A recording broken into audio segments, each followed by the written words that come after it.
Relájate y escucha. Continuamos. Fin de espacio publicitario. A continuación. Anochece en Buenos Aires, que no es poco.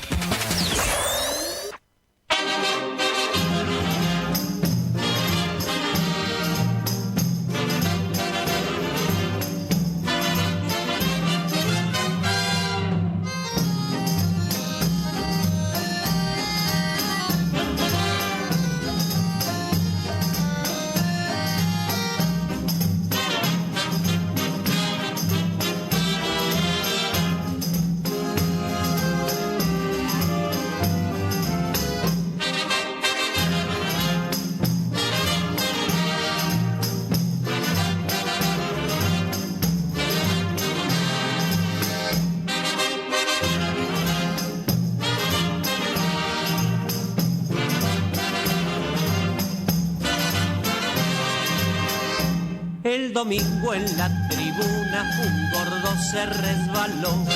Si supieran la avalancha que por el gordo se armó, rodando por los tablones hasta el suelo fue a parar, mientras todos los muchachos se pusieron a gritar. Deben ser los gorilas, deben ser, que andarán por allí. Deben ser los gorilas, deben ser, que andarán por aquí. Deben ser los gorilas, deben ser, que andarán por allí. Deben ser los gorilas, deben ser, que andarán por aquí. Los gorilas deben ser. Muy buenas y santas, ¿cómo están ustedes? Acá estoy tomándome un cimarrón. Hoy estoy transmitiendo con una onda gauchesca, así, criollaza, de tierra adentro, ¿eh? ¿Cómo están? Bueno, yo mejor... Esa me gustó. Sí, señor. Ese debe ser Argentino Luna, ¿eh? No es precisamente Paco de Lucía, pero en fin. Bueno, ¿cómo estás, Guillermo? Bien, 10 puntos, Guillermo. Siempre los cordobeses allá, arriba, ¿eh? Aparte, está contento Guillermo porque como es un pirata celeste, ¿no? Perdió su archirrival ayer por la Copa Libertadores, ¿no? Nosotros jugamos ahora a las 19, así que... ¿Con quién juegan, che? Con Bragantino, de Brasil. Oh, con Bragantino, de Brasil. Se sintió, ¿no? Por la Sudamericana, así que ya no más. Ya no más me pongo. Sudamericana. Claro, nosotros somos humildes. No, son humildes, pero son más. Claro, claro. Bueno, muy bien. Bueno, les contaba que estoy un poco mejor de la voz porque esta baja abrupta de las condiciones climáticas, bueno, me trajo una afonía y qué sé yo, pude remontarla y en definitiva superarla. Así que bueno, acá estamos en esto que se llama, ¿es necesario decirlo? Y sí, Anochece en Buenos Aires, que no es poco, para que la radio comunique y la memoria sea un ejercicio, ¿eh? Así que si empezás a tener algunos olvidos, te empieza a temblar la mano, tenés algunos síntomas de Alzheimer o de Parkinson o algo así, o desmemoria, vos tenés que sintonizar este programa, este magazine que semana a semana trata de desbrozar la compleja realidad internacional y de nuestro país para tratar de explicarte y hacer un poco de docencia, ¿verdad? Así que, bueno, les cuento que hoy, en la segunda parte de nuestro programa, vamos a estar conectados con Caracas. Caracas es la capital de la República Bolivariana de Venezuela. Y vamos a estar comunicándonos con Libertad Velasco. ¿Quién es Libertad Velasco?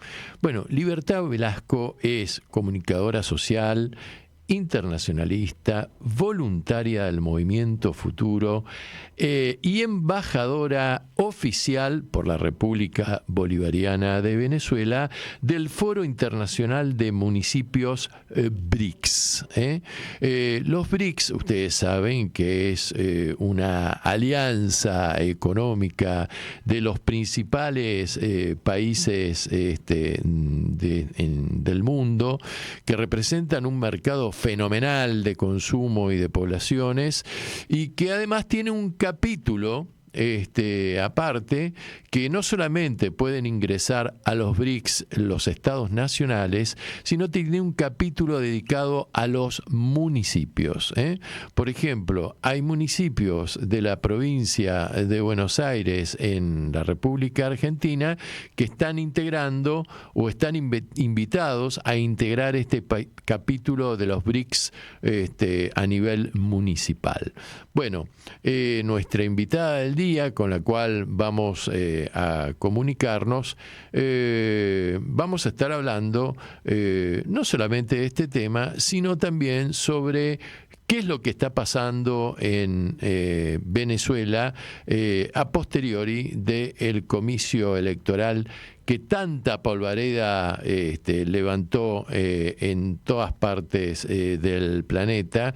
Y como a nosotros nos gusta escuchar todas las voces para sacar luego nuestras conclusiones, y como en el 95%, para no ser exagerado, 95% de los casos, los medios han reproducido una interpretación muy crítica, duramente crítica, diría yo, hacia cómo se fue dando y cómo terminó el proceso electoral en la República Bolivariana de Venezuela. Entonces nos parece atinado tratar de escuchar lo que diríamos acá en criollo, tratar de ver la otra cara de la moneda para sacar luego las pertinentes conclusiones, que eso dependerá, por supuesto, de cada uno. Así que, bueno, vamos a comenzar. Antes, porque yo siempre me olvido, porque es tanta la información y la intensidad de los temas a analizar, que vamos a empezar por una noticia cultural. Bueno, se viene el Día de las Infancias, que creo que es este domingo. Se viene el día ahora rebautizado como el Día de las Infancias. Durante años se celebraba como el Día del Niño. Y resulta ser que, dada la situación económica que estamos atravesando los argentinos, que es bastante dura, a pesar de lo cual he escuchado por ahí que el presidente de la República ha manifestado ante la pertinaz baja de los índices de inflación que la Argentina ya está caminando rumbo hacia el modelo alemán de desarrollo. No parece uno ver esto en la calle cuando la camina, pero te cuento que el Departamento de Extensión Universitaria de la Facultad de Derecho dependiente de la UBA organiza este sábado a las 15 horas en el salón de actos de esa alta casa de estudios que está ubicada sobre Avenida Figueroa Alcorta, frente al Museo, Nacional de Bellas Artes. Organiza un festejo que es una serie de proyecciones música de películas infantiles con proyección de escenas de esas películas. Por ejemplo, El Rey León, La Bella y la Bestia, Piratas del Caribe y otras más. La entrada es libre y gratuita. Yo te puedo decir que el salón de actos de la Facultad de Derechos es hermosísimo, ¿eh? Es muy lindo espacio, muy lindo lugar, y lo único que hay que llevar es un alimento no perecedero o un juguete que se va a donar a la Asociación Civil sin fines de lucro Paso de los Libres, que trabaja, que nuclea a un grupo de jóvenes que trabajan territorialmente, digamos, con la Villa 31, barrio Padre Mujica de la Ciudad Autónoma de Buenos Aires. Así que te vuelvo a repetir, pues es interesante porque al pibe le va a gustar o a la piba le va a gustar. Además mezclamos música de películas con las escenas principales de esas películas que seguramente ya lo llevaste a tu chico a verlas. Y además se mezcla un poco el divertimento, el festejo y la cultura. Bueno, muy bien. Vamos a empezar entonces ahora por el desarrollo de la columna nacional e internacional que la vamos a ir mezclando. Me tomo un mate y ya estamos para comenzar con la parleta. Bueno, comenzó un nuevo culebrón en la República Argentina y el culebrón viene cargado de una gran intensidad política, ideológica y con circunstancias realmente graves, ¿no? El culebrón podría titularse Fabiola y Alberto o Yáñez Fernández. Todo comenzó como consecuencia de la investigación que se está llevando a cabo en el juzgado federal que está ubicado en Comodoro Pi, que está a cargo del doctor Ercolini, uno de los jueces que fueran denunciados hace poco tiempo atrás por haber concurrido a una invitación que le formuló el magnate británico Joe Lewis en Lago Escondido y que también fue investigado en su momento por una denuncia que al respecto impulsara ante la justicia argentina el entonces presidente Alberto Fernández. Digo esto porque es un detalle no menor y a considerar.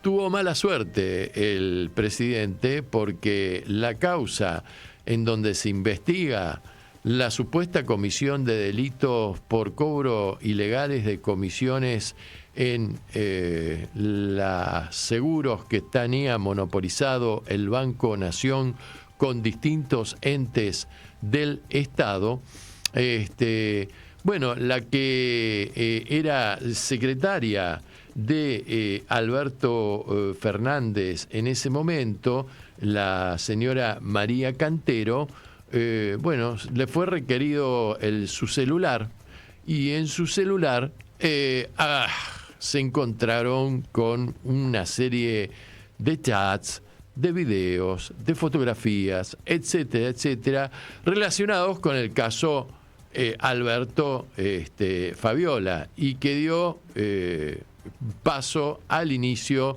de esta nueva causa judicial que tiene ribetes realmente novelescos, desagradables, y que tienen un efecto político realmente innegable, atento a la personalidad, la actividad y el desempeño que han tenido acá los protagonistas.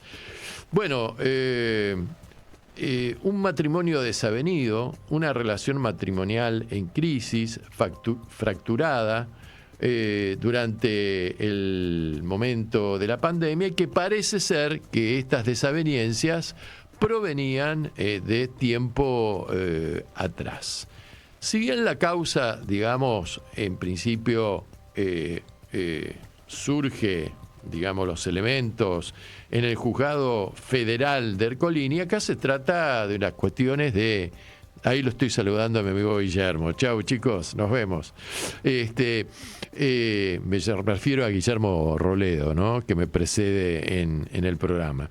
Bueno, si bien surgen de una causa que tramita en un juzgado federal, la verdad que las cuestiones de género y de violencia familiar y todo eso tienen que tramitar en otro fuero, que es el fuero de familia.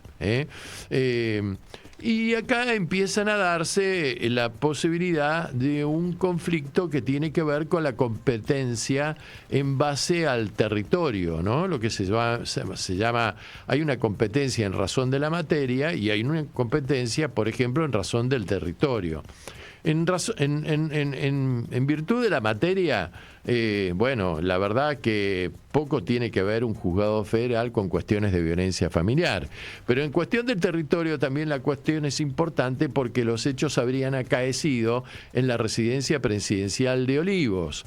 Y Olivos es una localidad de la provincia de Buenos Aires que depende o está incluida dentro del departamento judicial de San Isidro.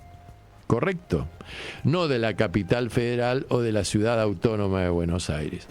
Esto le digo porque es importante, porque lo primero que hizo el juez Ercolini, pasándole factura a Alberto, digo yo esto, ¿no? Lo interpreto yo, el antecedente del lago escondido, fue citarla a la señora Yáñez, Fabiola, para plantearle si quería declarar, hacer un tipo de declaración. Pero claro, la señora Fabiola no está viviendo acá en la Argentina, en la ciudad de Buenos Aires. Ella reside desde hace un tiempo atrás en la capital de España, que es una monarquía parlamentaria. Y reside en un paquetísimo barrio céntrico de la ciudad de Madrid que se llama Salamanca. Es un barrio, como podríamos decir, similar a la Recoleta de acá.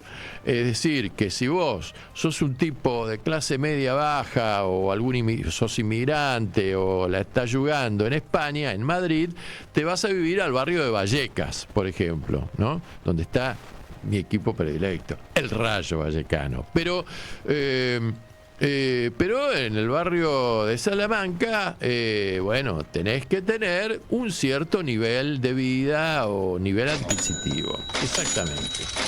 Bueno, lo cierto es que más allá de declaraciones de un abogado, creo que se llama Filovelo o algo por el estilo, el apellido, que fue abogado y amigo de ambos protagonistas de esta historia, de la Fabiola y del Alberto, que manifestó que, en fin, que él tenía conocimiento de que las cosas no funcionaban bien y que tenía conocimiento porque le habían dicho de que había habido discusiones, chispazos, y que él se ponía a disposición de ella porque cuando tuvo conocimiento de estas circunstancias, directamente optó por ofrecer sus servicios, pero que previamente iba a hacer una consulta al Colegio Público de Abogados de la capital federal, donde el colega debe estar matriculado, a los efectos de no cometer alguna inconducta que tenga que ver con el Código de Ética Profesional. Bueno, lo cierto es que ni lerda ni perezosa, Fabiola aceptó la invitación del doctor Ercolini y declaró. Bueno, declaró. Pero no declaró en forma presencial, no es que vino, se tomó un avión y llegó a Buenos Aires. No, dijo que tenía mucho miedo, que está muy atemorizada, que está viviendo allá con su hijo, que y también con su mamá, o sea, la abuela del pequeño, que estaba custodiada, que no confiaba en su custodia porque la custodia se la había puesto Alberto, que tenía mucho temor porque el otro día quise arrancar el coche y el coche con la llave, ¿viste? Estas llaves que hacen pip, ahora te abren el coche, no funcionaba y que ella no entendía mucho, pero que en fin, que temía por su vida, que estaba traumatizada por toda la violencia que había sido sometida por Alberto y en definitiva declaró en forma no presencial, o sea, a través de los medios informáticos, a través de una audiencia vía internet, y dijo cosas gravísimas, ¿no? De esa audiencia también participó Alberto, que está recluido en su departamento, que no es de él, porque Alberto tiene una característica además, no tiene nada a su nombre, cosa que me llama la atención, ¿no? Tiene excelentes amigos que le prestan todo a Alberto, ¿no? Y la verdad que vivir en el barrio de Puerto Madero, un barrio que a mí no me cae muy simpático en lo personal, que digamos, porque yo lo relaciono, no sé por qué lo relaciono con el menemismo más puro que hubo en este país. Ese desarrollo que de repente, y en donde viven además personajes. Te cuento que una expensa en Puerto Madero puede llegar a costar por mes $1,5 palo, ¿no? De expensas, ¿ok? Pero Alberto tiene mucha suerte porque parece ser que el departamento pertenece a un importante empresario que se lo viene prestando desde hace años. Creo que el empresario se llama Albistur, ¿no? Y bueno, y está recluido ahí, por supuesto que determinadas cadenas televisivas como Canal La Nación Más y TN hicieron guardia durante todo el fin de semana, pusieron una cámara ahí y se veía una ventana y con una sombra atrás de la cortina que por la forma de la cabeza parecía que era Alberto, pero en este mundo tan real de inteligencia artificial, de avatars, de dobles y qué sé yo, por ahí no era Alberto, por ahí era un chabón, otro chabón. Bueno, en definitiva, Alberto está muy complicado, pero muy complicado, porque las cosas que dijo de él Fabiola realmente son graves, como que por ejemplo antes de ser presidente ya los actos de violencia existían. Mostró una fotografía con un ojo morado, también acá abajo de la axila un moretón o una mancha negra. Ella relató cómo había sido, que le pegó una noche un piñón fijo, era como el payaso, ahí en el ojo, que ella a partir de ese momento, que después él le pedía perdón, pero que después la volvía a amenazar y que de repente ella empezó a tomar alcohol porque se sentía muy mal, que cuando los hechos, que la fiestita de la pandemia en Olivos con motivo de su cumpleaños no lo organizó ella, sino que fue una sorpresa que le quiso dar a Alberto. Alberto dijo lo contrario, dijo que él lo tomaron a él por sorpresa porque, en fin, qué sé yo, llegó él ahí de improviso y se encontró con la fiestita, los globitos, las matracas y todo el merchandise. El hecho de que ella dentro de la quinta presidencial se haya mudado a una casa de huéspedes durante un cierto tiempo, que se maquillaba para disimular los moretones, que él la obligó a abortar en el año 2016 porque no estaba preparado para ser papá ante un primer embarazo, y que inclusive los golpes contra su físico fueron cuando ella estaba embarazada y en la panza y qué sé yo, poniendo en serio peligro el proceso de gestación del pequeño hijo que tienen hoy en día, ¿verdad? Y que espero que haya nacido bien. Luego, por supuesto, se filtran, cuando está abierta la caja de Pandora y frotada la lámpara de Aladino, no podés frenar ya los demonios que salen de Pandora y esa lámpara.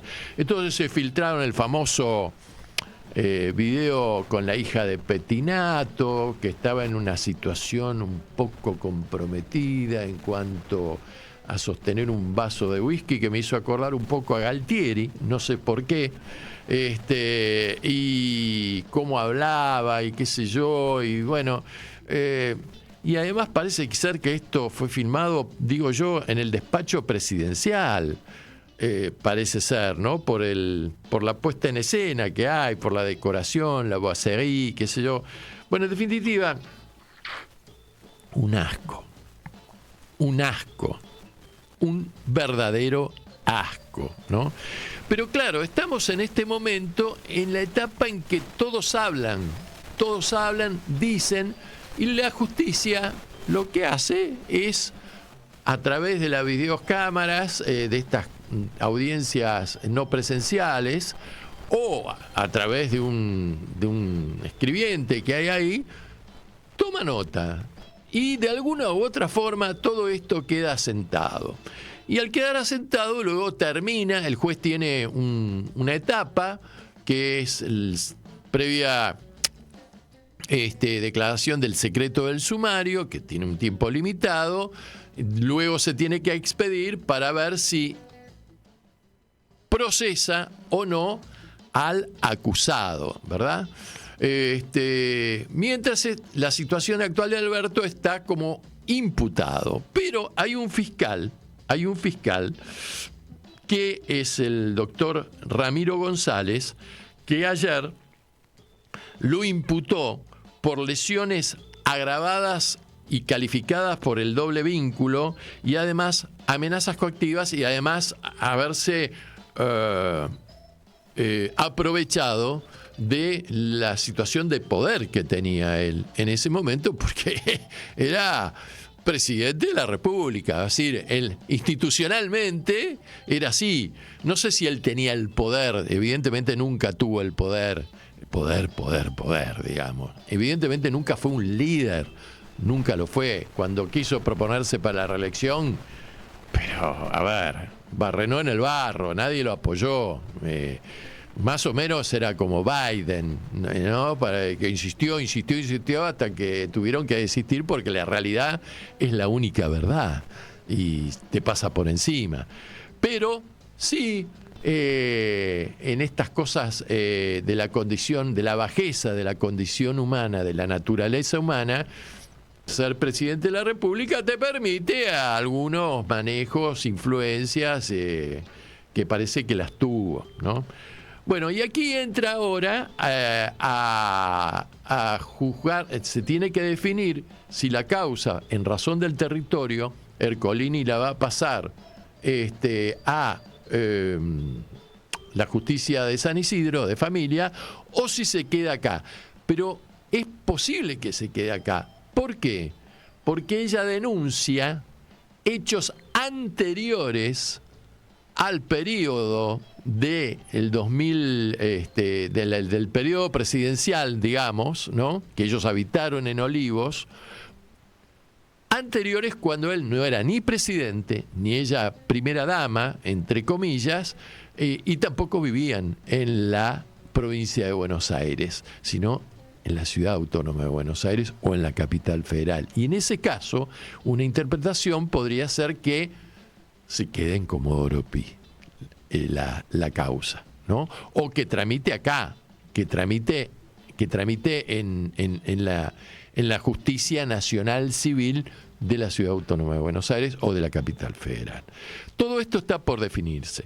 Ahora, desde el punto de vista técnico, estamos en la etapa en donde todo lo que uno dice, después hay que probarlo. Porque ella dijo, él negó. dijo que tuvo un tratamiento médico, estético, y eso le produjo un efecto colateral cutáneo, y eso le produjo las manchas negras o los hematomas en el ojo y en la axila, que él jamás ejerció violencia, que él durante toda su gestión impulsó las cuestiones de géneros feministas, pero acá han sido decretadas algunas medidas, por ejemplo, que él no puede salir del país. Por ejemplo, una medida perimetral, que no solamente es una medida de limitación de acercamiento físico, sino por todos los medios, por ejemplo, a través de celulares, interpósitas personas, a veces llegan mensajes, sugerencias, mirá, te conviene callarte la boca, mirá, tené cuidado, ¿no? Estas cosas ocurren en el campo de la realidad y de los hechos. Entonces, en fin, nos encontramos en esta circunstancia en donde además el juez requirió la citación de algunos testigos, por ejemplo, la exsecretaria de Alberto Fernández, por ejemplo, el señor Rodríguez, Daniel, que se desempeñaba en su momento como intendente de la Quinta de Olivos, o sea, él manejaba todo el personal de la Quinta, el funcionamiento estaba bajo su orden, y también a un médico, el doctor Federico Saavedra, que se desempeñaba en ese momento como jefe de una unidad presidencial, médica presidencial, ahí, en la Quinta de Olivos, porque ella dice que le pidió ayuda a él y que él miró para otro lado, en otros términos, ¿no? O esquivó el bulto. También va a ser citada seguramente la ex ministra del Ministerio de la Mujer, que negó totalmente que Fabiola le hubiera pedido ayuda y que le hubiera contestado lo que Fabiola dice, que es ya va a pasar, no podemos hacer nada y qué sé yo. Así que acá van a desfilar testigos de un lado y del otro. Pero también el juez ha dictado una inspección a llevarse a cabo en la mismísima casa presidencial de Olivos, y además un informe de las cámaras, de lo que quedó registrado o filmado en las cámaras, porque la Quinta Residencial de Olivos tiene cámaras por todos lados, porque se trata nada más y nada menos que de resguardar la seguridad de quien, habitando circunstancialmente en ese lugar, se desempeña como el primer magistrado de la República, o sea, es el presidente de la República. Bueno, entonces estamos ahí en esta instancia, en donde vamos a ver qué es lo que pasa y lo que va a suceder. Te digo que ya ha eclipsado al caso que durante 40, 50 días nos saturó hasta la coronilla, que es el caso Loan, que además no termina en nada, está como arrancó. Mucha cháchara de aquí, mucho show, bla, bla, bla, que la Evelina, que no sé qué, que la abuelita, que el vecino, que el intendente, y no pasa nada, el pibe no aparece. Pero bueno, como esta es la Argentina que estamos viviendo, una Argentina muy socavada, muy devaluada en sus valores éticos y morales, y sobre todo en cierta parte de su dirigencia, no quiero decir toda, pero en gran parte de su dirigencia, los temas judiciales se ponen al día. Y no solamente hay temas de denuncias y de desavenencias familiares de parte de Alberto, que ya no es más presidente aparte del Partido Justicialista, porque lo iban a tirar al mar, que se lo coman los tiburones. Entonces el tipo reaccionó y dijo, no, renuncio, ¿no? Porque además todo esto es un misil, un tiro bajo la línea de flotación del peronismo, del Partido Justicialista. Esto está siendo aprovechado por determinados usinas como para decir, bueno, terminamos con el peronismo, se acabó, nunca más vuelven, ¿correcto? Bueno, Pero como la Argentina es un país totalmente impredecible, no sabemos qué es lo que puede ocurrir. En un país normal yo te diría que sí, pero en la Argentina nunca se sabe. Bueno, pero las desavenencias también ocurren en otros lugares, con otros protagonistas que no tienen que ver con el peronismo, como es el caso de la familia Macri. Macri tiene varios hermanos. Entre ellos tiene un hermano con el cual viene manteniendo una lucha como las guerras púnicas entre Roma y Cartago, ¿viste? Que fueron 3 guerras que duraron como 60, 70 años y que al final terminó con el triunfo de Roma sobre Cartago por el control del Mediterráneo, ¿no? En la antigüedad. Acá los protagonistas tienen un mismo apellido, se llaman Macri, pero uno se llama Mariano y el otro se llama Mauricio. ¿Y qué es lo que pasa? Bueno, que resulta ser que Mariano presentó hace pocos días atrás una denuncia penal contra el holding familiar, porque los Macri tienen una agrupación así empresarial, digamos, ¿no? En donde confluyen todos los intereses de la familia. Están involucrados en esta denuncia Gianfranco Macri, que es otro hermano, Florencia Macri, que es otra hermana, y el gerente general del grupo Socma, que es el pool empresarial, Leonardo Maffioli. La verdad que llamarse Maffioli con doble F es curioso, ¿no? Es un caso de semántica muy curiosa. Bueno, no está denunciado Mauricio, porque Mauricio aprendió de la política en los últimos años. No es el mismo Mauricio que decía, va a estar bueno Buenos Aires. ¿Te acordás cuando? Es un Mauricio más avejentado, más canchero, más canoso, sin bigote, y que ha aprendido los códigos de la política. Y no está denunciado por Mariano, porque Mauricio se borró en los papeles del grupo Macri. O sea, supuestamente él no tiene absolutamente nada que ver, por lo menos en el dibujo de lo legal, ¿correcto?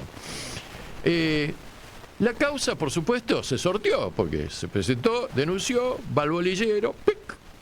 ¿Y en dónde salió? Así como la de Alberto salió en el juzgado Ercolini, la de Mariano cayó en el juzgado del doctor Ariel Lijo. Sí, Ariel Lijo es uno de los candidatos a ocupar un cargo en la Corte Suprema de Justicia de la Nación, junto con el doctor Mancilla no sé cuánto, ¿no? Y Ariel Lijo es el que más posibilidades tiene de pasar el filtro del Senado, y creo que el 21 o 23 de agosto tiene que presentarse para rendir examen ante las preguntas que le van a efectuar los senadores. Y Ariel Lijo tiene un apoyo, ha logrado un apoyo impresionante de parte de la familia judicial, le hace otros magistrados, fiscales, pero también de la DAIA, que nuclea a la comunidad judía en la Argentina, y también de Abuelas de Plaza de Mayo, por la defensa que ha hecho de los derechos humanos. Curiosamente, Mauricio Macri, antes de lanzarse de nuevo en el acto de la Boca, estuvo reunido con Milei durante 4 horas aproximadamente, y le manifestó a Milei que no le parecía un buen candidato el doctor Ariel Lijo para llevarlo a la Corte Suprema de Justicia de la Nación. Pero lo cierto es que la causa la maneja Lijo. Bueno, en esta denuncia, que es una denuncia por administración fraudulenta, falsificación de documentos, evasión tributaria, presentación de balances falsos y el lavado de activos, la presentación de Mariano Macri apunta hacia Socma y hacia quienes figuran como sus principales accionistas. Mariano empezó con esta historia con un libro que publicó el periodista Santiago O'Donnell. apellido ilustre también en la Argentina, ¿no? Que declaró en relación, por ejemplo, con la causa que se había llevado en su momento por los parques eólicos, y sostuvo Mariano que pese a ser parte del holding familiar, le impedían a él acceder a los balances, no se dejaban constancia de sus cuestionamientos relativos al desprendimiento de los bienes que estaba haciendo el holding o al nombramiento como síndico de una persona que estaba fallecida. O sea, nombraron como síndico muerto. En su momento, la justicia en lo comercial decidió intervenir SOCMA a raíz de estas denuncias, que son gravísimas. En el texto de esta denuncia, Mariano dice, entre otras cosas, que pese a mi férrea postura de tratar desde mi lugar de socio minoritario de evitar el socavamiento permanente de la sociedad, continúan a la fecha dándose distintos dislates con hechos concretos que trascienden lo estrictamente comercial y adquieren un cariz jurídico penal. Así las cosas, lamentablemente, dice Mariano en su denuncia, no encontrando otra vía para evitar la ejecución o la consumación de los delitos, me veo obligado a denunciar a familiares, socios, directores, gerentes y síndicos de la sociedad. Mariano Macri, además, apunta en esta denuncia a un banco. Y este banco es de origen austríaco y se llama Main Bank, o sea, sus siglas son M y B larga. Y se trata de un banco que estuvo investigado por una auditoría llevada a cabo en ese país, en Austria, por irregularidades bajo la mirada del gobierno austríaco por sospechas de lavado de activos. Buah. El banco es acreedor, además de SOCMA, que es la empresa familiar de los Macri. Y Mariano Macri sostiene en su denuncia que ese banco y otro fueron utilizados por Franco Macri, o sea, el papá, ¿no?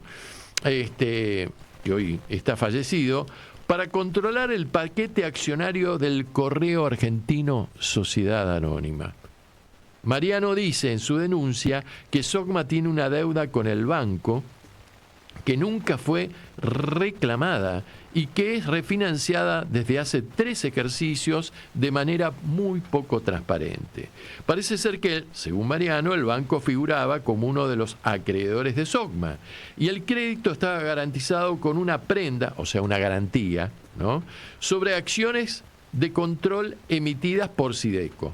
De manera tal que sí, Sideco es una de las empresas de los Macri que está dentro del hall de SOCMA, ¿no?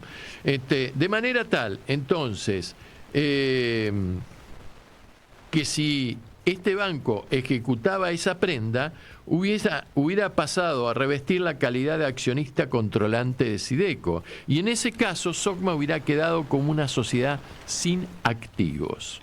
El tratamiento que se ha dado, dice Mariano Macri en su escrito de denuncia, a lo largo de los años a la deuda con el banco austríaco MB en los estados contables de SOCMA podría calificarlo como mínimo de escandaloso. El crédito, en realidad, sirve para manipular, sostiene él, los balances de SOCMA según cada ejercicio, pues la empresa ha considerado que convenía a ciertos intereses que no eran los de la compañía, insiste el hermano. Lo cierto es que ese mismo banco, sostiene Mariano Macri, jugó un extraño papel en la causa del Correo Argentino y fue nombrando que fue comprando la deuda de otros acreedores para luego tomar decisiones contrarias a sus intereses y que favorecían extrañamente al grupo Macri en la causa por la deuda contra el Estado. En su momento, el Poder Judicial intentó investigar el vínculo entre ese banco y el grupo Macri. Pero lo cierto es que Mariano Macri dice, además, señalé que la deuda corriente de $4.390.000 denunciada en el balance del ejercicio del año 2023 no podría cancelarse.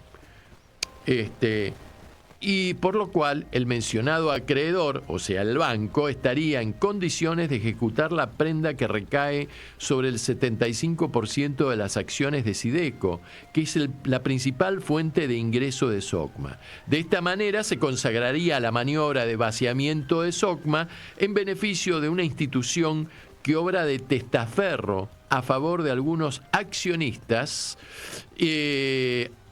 y en detrimento de mis intereses, convirtiéndome en objeto de fraude, describe en esta denuncia. Ese tipo dice, no quiero ser cómplice de una situación de fraude. Mariano Macri insiste en que esa deuda es en realidad un pasivo ficticio y por tal razón defraudatorio de los intereses de la sociedad y de este requirente en particular, o sea, refiriéndose a él, ¿no? Y añade que también resulta llamativo que una entidad financiera sostenga un crédito por tantos años sin recibir compensación monetaria alguna y sin tomar las medidas legales que usualmente toman los bancos a fin de ejecutar las respectivas garantías. Él insiste en que hay que investigar estas claras maniobras de incrementos y o disminuciones insostenibles del pasivo societario sin que se sigan conceptos contables pertinentes, por lo que se estaría incurriendo prima facie en la comisión de los delitos de defraudación por administración infiel, falsificación de documentos y presentación de balance falso, maniobra que genera perjuicios a SOCMA y, en definitiva, a cada uno de los accionistas en particular. Además, considera que con la operación con este banco, SOCMA y sus representantes incurren en la figura de evasión tributaria y lavado de activos de origen ilícito, delitos que hacen directamente responsables no solo a quienes integran el órgano de dirección de la empresa, sino también a cada uno de los accionistas que presta su conformidad en este accionar. Y solicita a Mariano Macri en esta denuncia se dicten medidas cautelares y de prueba para avanzar sobre los manejos del grupo Macri. Bueno, parece ser que el conflicto entre ambos hermanos es que en realidad Mariano nunca le perdonó a Mauricio que a pocos días de producido el fallecimiento del padre de ambos, Franco, Mauricio dijera en una nota que parece que le hizo el periodista Luis Majul, que su padre pertenecía a un sistema extorsivo y mafioso. Y dice, se lo dijo a Luis Majul que ni siquiera se lo había preguntado. Bueno, estas son las cuestiones de familia que ocurren en cualquier familia, pero que, dadas las características del apellido y de los intereses en juego, trasciende y se transforma también en una especie de culebrón judicial. Bueno, para terminar la columna, tenía muchas más cosas que decirles, pero no nos da el tiempo. Vamos a terminarla con cierto humor. Esta semana se celebró el Día Internacional del Zurdo, de las personas que no son diestras. Y entonces el vocero presidencial, en su consabida reunión con los periodistas, se refirió al tema. En un país que es muy futbolero, en fin, escuchémoslo. Por último, hoy es el Día Internacional del Zurdo. Saludar a Lionel Messi, a Ángel Di María, a Emanuel Ginóbili, a Sergio Maravilla Martínez y a Guillermo Vilas. También a grandes músicos argentinos como Gustavo Cerati o Charly García, grandes zurdos que en estos casos sí aportaron a la grandeza de la Argentina. ¿Quién? Era zurdo. Bueno, hasta aquí lo mío, señores.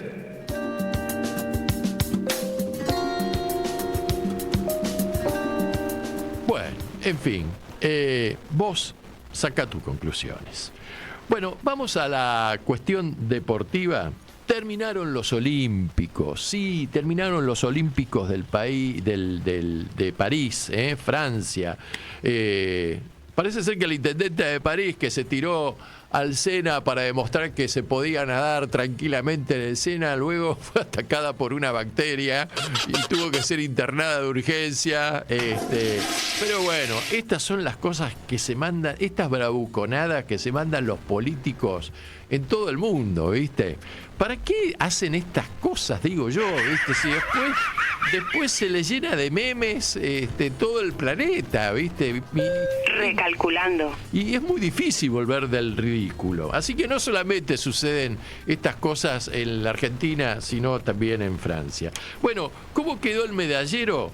El primer puesto fue para los Estados Unidos de Norteamérica, que tuvo 126 medallas, 40 de oro, 44 de plata, 43 de bronce. En segundo lugar se ubicó la República Popular China, cosa impensable hace pocos años atrás, que sumó 91 preseas, 40 de oro, 27 de plata, 24 de bronce. Y en tercer lugar, los japoneses, que provocaron un despelote bárbaro financiero mundial al elevar la tasa de interés hace pocos días atrás, que se alzó con 45 medallitas, 20 de oro, 12 de plata y 13 de bronce.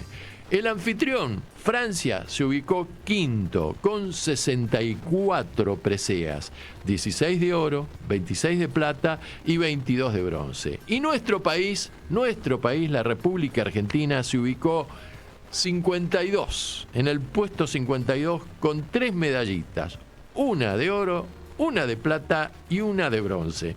Muy poco para una delegación que llevó más o menos 134, 132, 135 deportistas que tienen que entrenar por las suyas, porque acá lo que hay que repensar es una política de Estado en lo deportivo, porque la verdad la Argentina supo tener en otras épocas una mejor competencia en estos Juegos Olímpicos, cuya próxima versión se va a dar en la ciudad de Los Ángeles, en Estados Unidos de Norteamérica.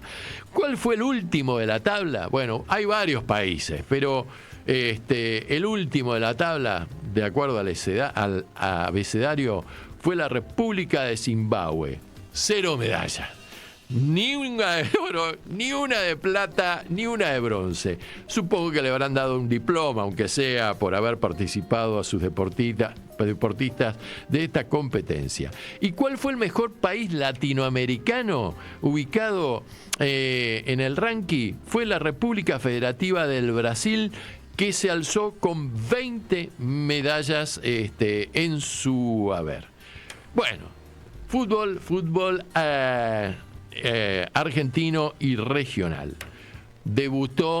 Volvió a su gran amor y debutó la semana pasada el muñeco Gallardo en la dirección técnica de su gran amor, el club River Plate. Y le tocó debutar deportivamente jugando con el puntero del campeonato, el Club Atlético Huracán, que en sus orígenes se llamó Verde Esmeralda Nunca Pierde.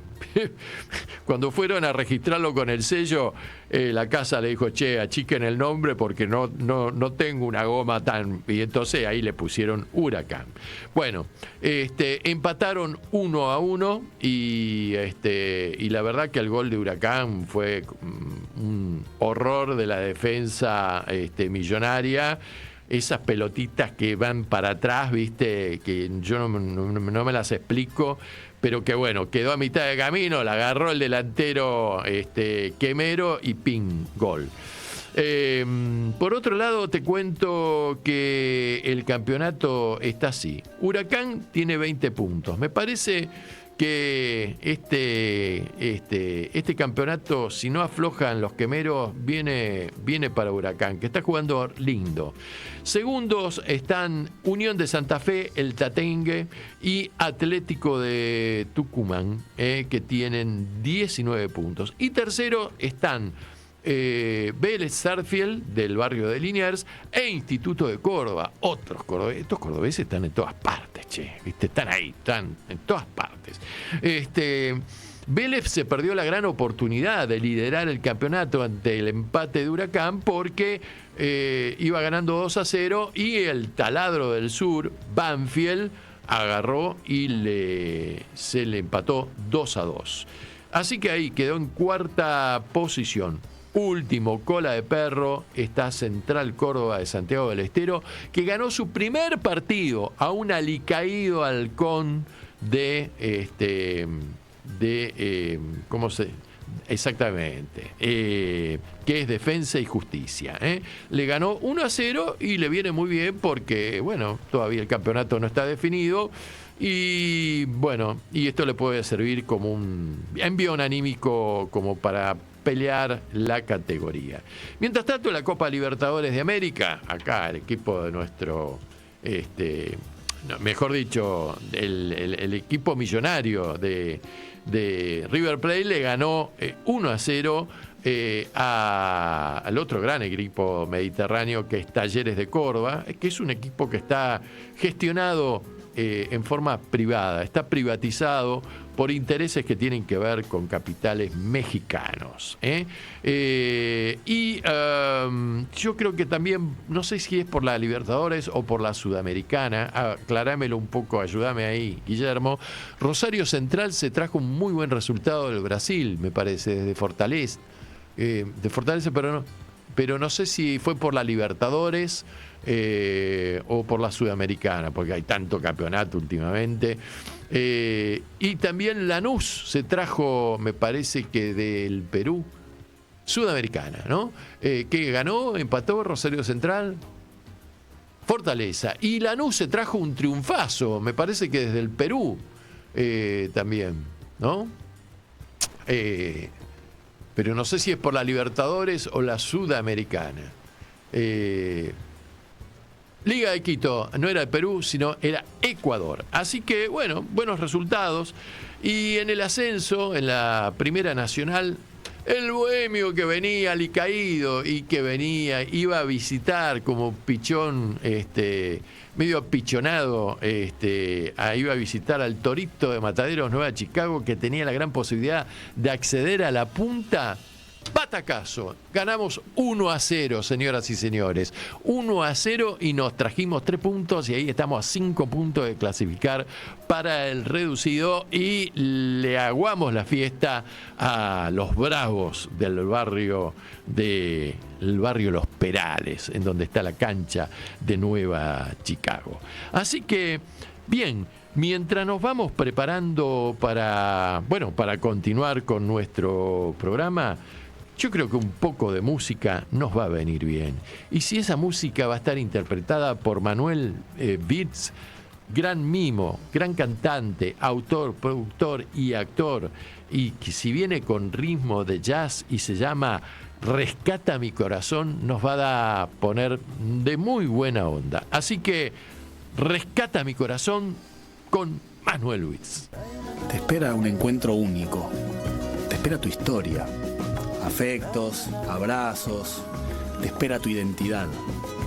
En Abuelas te estamos esperando.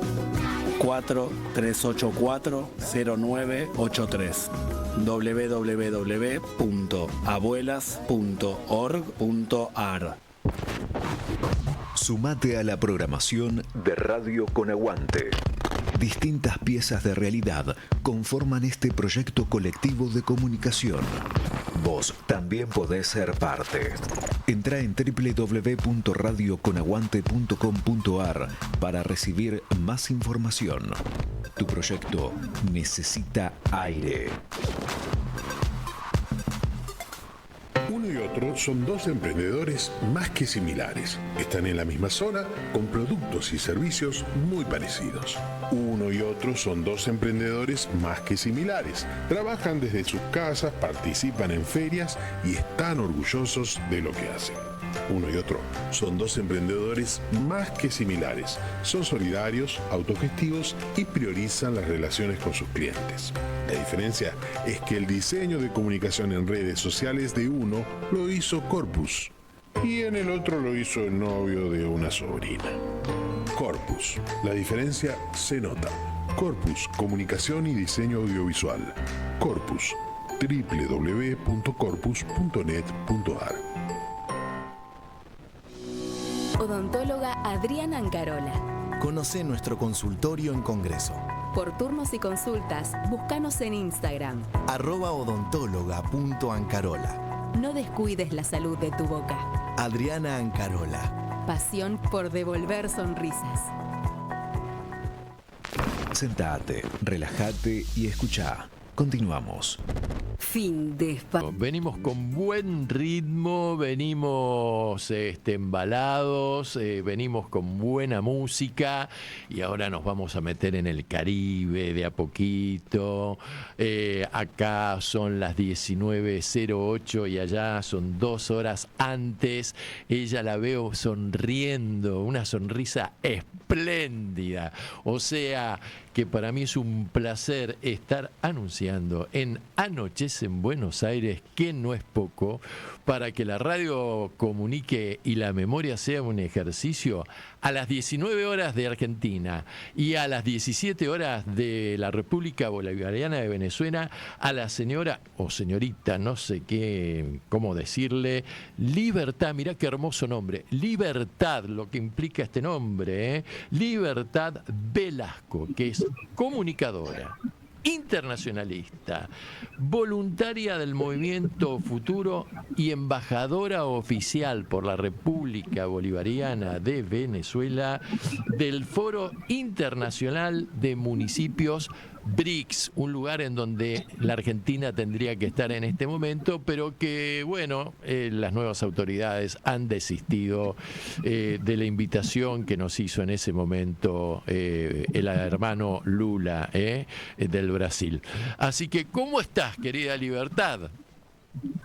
Hola, buenas noches. Estoy muy, muy feliz de poder estar acá. Imagínense, una radio con aguante, lo que necesita para la comunicación, la buena comunicación, toda América Latina. Estoy bien contenta de poder hablar con ustedes de lo que pasa en Venezuela. Y si es de tu interés también, bueno, de nuestro Foro Internacional de Municipios BRICS, porque estamos a muy pocos días de comenzar en Moscú una nueva edición de este foro. Qué interesante. Bueno, mirá, Libertad, tenemos una hora hasta las 20 horas, 18 de allá, para hablar de todos estos temas, así, llanamente, ¿viste? Tranquilos. ¿A vos te gusta el mate?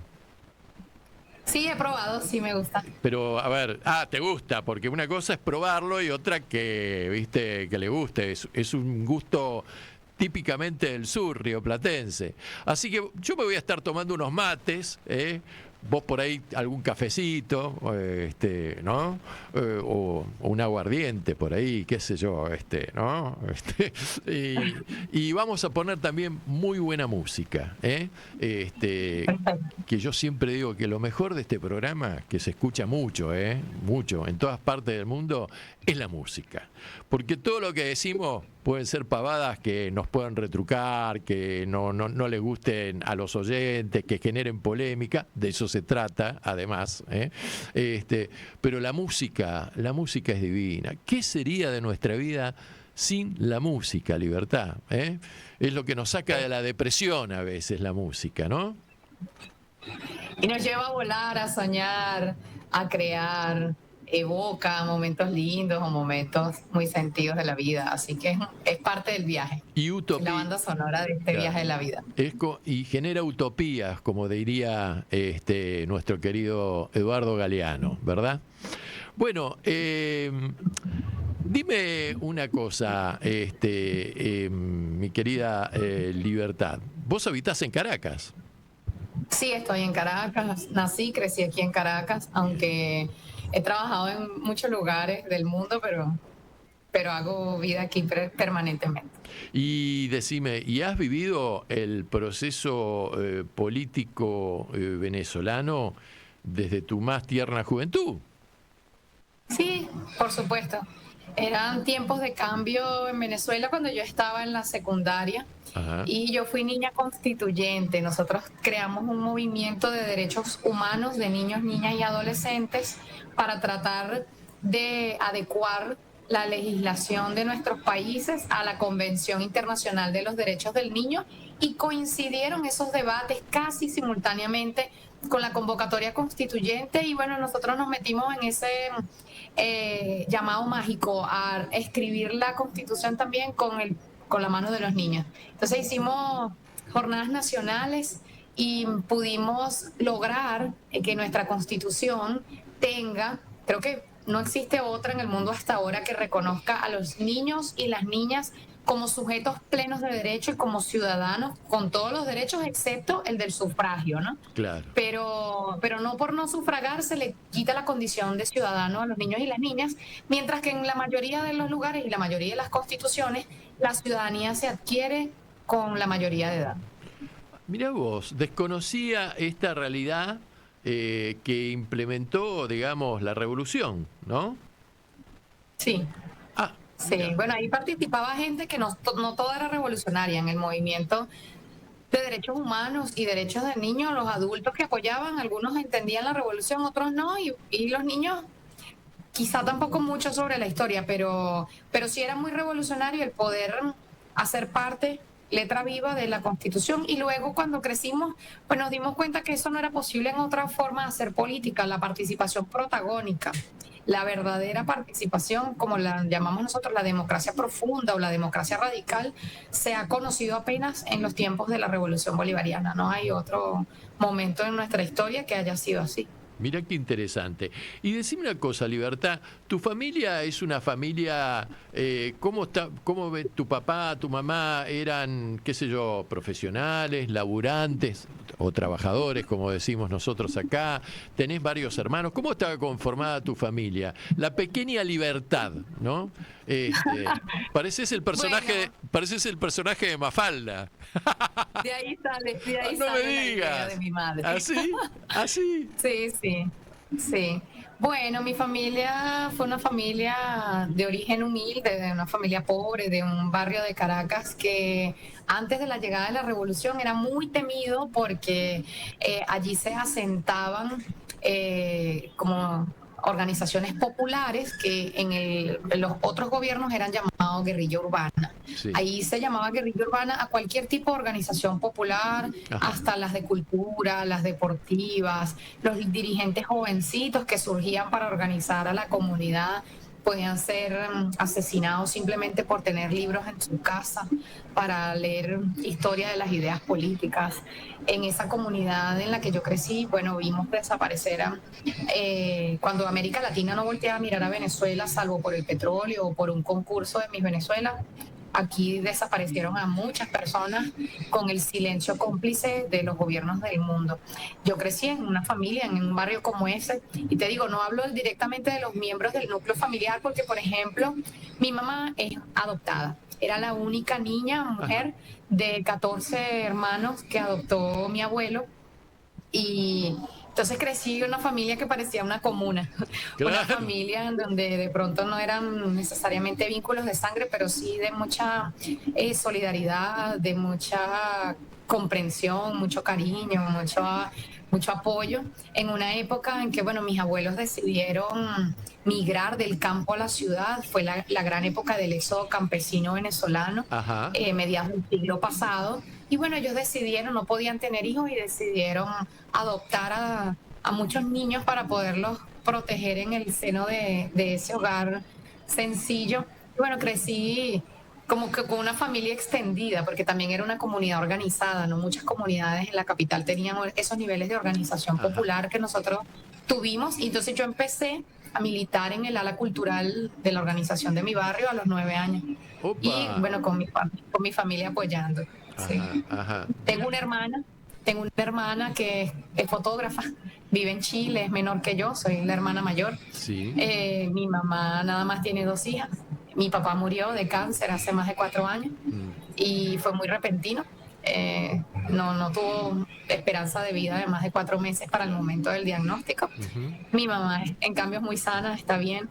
Bueno. Y yo tengo un hijo de 16 años que está en el último año de secundaria y explorando una beca que le ofrecieron en Rusia para estudiar finanzas e inversión y desarrollo como carrera de pregrado en MGIMO, en la Escuela de la Diplomacia Rusa. Mira qué interesante. ¿Y vos sos mamá soltera o no?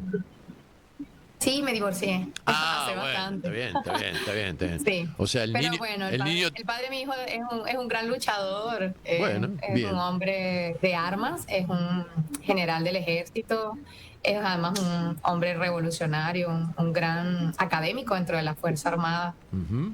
Es un buen luchador y un hombre inteligente. Bueno, entonces la separación se dio en buenos términos, que es como se tiene que hacer, además, ¿no? En lo posible. Sí. Yo tuve una dirigente que cuando estudiaba periodismo, la entrevisté para una clase de periodismo 3 y ella me decía, Libertad, yo soy amiga de todos mis ex y cuando yo me voy a campaña, ellos todos me apoyan en las campañas electorales. Entonces yo veía a la gente como con muchos problemas con los ex y yo decía, no, hay que ser como esta mujer. Entonces, la verdad, yo también no rompo vínculos de una manera hostil porque me parece que los compañeros de vida o incluso de épocas cortas de la vida son nuestra elección, nuestra decisión. Y si elegimos bien, aunque se acabe, pues no hay por qué enemistarse. Decime, ¿hay mucho machismo en la sociedad venezolana? Sí, muchísimo. Esta es una sociedad... Bueno, de hecho, hay estadísticas de violencia basada en género en Latinoamérica. Naciones Unidas tiene estudios que soportan esto. De Sudamérica es uno de los países con más índices de violencia machista y discriminación basada en género. Creo que tenemos un top de América del Sur en eso. Y decime, ¿y la revolución ha mejorado estos índices o los ha disminuido, mejor dicho, en beneficio del derecho del género de la mujer? Sí, en muchos ámbitos, porque por ejemplo, nuestra sociedad hoy es más conocedora de sus derechos y de cómo defenderlos, protegerlos, cómo ejercerlos. En el caso de las mujeres, hay un montón de espacios que se abrieron para que las mujeres pudieran tener liderazgo, expresión política, incidencia pública, formación académica, formación alternativa, también ejercicio del poder directo en diferentes expresiones del poder público nacional en todos los ámbitos y niveles del ejercicio del poder. Las mujeres en Venezuela han ido ganando bastante espacio. Eso no significa que en el ejercicio ya de la práctica política se hayan deslastrado de algunas influencias del propio machismo, ¿no? Claro. Pero bueno, ya son conquistas. Y también nosotros tenemos, creo que en la Asamblea Nacional, por ejemplo, la ley que más actualización y modernización ha tenido en los 25 años de la Revolución Bolivariana es la ley que protege a las mujeres contra toda forma de violencia. Entonces, mientras que hay leyes que se han modificado una sola vez o incluso algunas que están esperando su primera modificación y actualización al siglo XXI, a las convenciones internacionales, esta es una de las que ha tenido más dinamismo, es bastante firme, tiene instancias especializadas, fiscalías especializadas, órganos que no son necesariamente de resolución por la vía penal de sus controversias. Entonces, sí hemos crecido. En lo cultural también. Creo que no es nada más soñarlo.